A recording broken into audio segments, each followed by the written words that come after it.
خبر ہے ملتان سے، جہاں جعلی خواجہ سرا اصلی خواجہ سراؤں کے ہتھے چڑھ گیا ہے اور اس کی خوب پٹائی بھی کی گئی ہے اور میڈیا کے سامنے بھی اس کو پیش کیا گیا ہے۔ ملتان میں یہ آپ مناظر بھی دیکھ سکتے ہیں، یہ خواجہ سرا جو کہ جعلی خواجہ سرا ہے اور اصلی خواجہ سراؤں کے ہتھے چڑھ گیا ہے، اور ایسے میں دیکھا جا سکتا ہے کہ اس جعلی خواجہ سرا پر اصلی خواجہ سرا تشدد بھی کر رہے ہیں۔ جام بابر سے مزید جان لیتے ہیں۔ جام بابر، کہیے گا پھر اس جعلی خواجہ سرا کا کیا بنا؟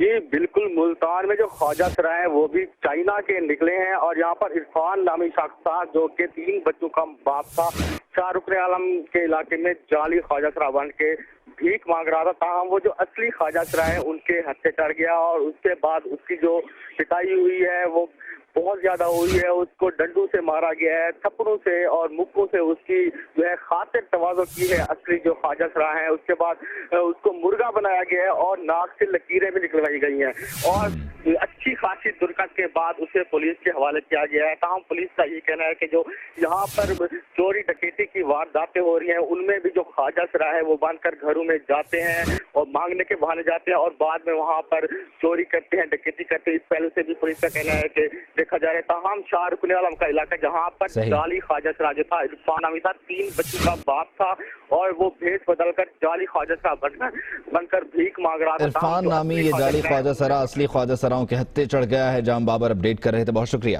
جام بابر۔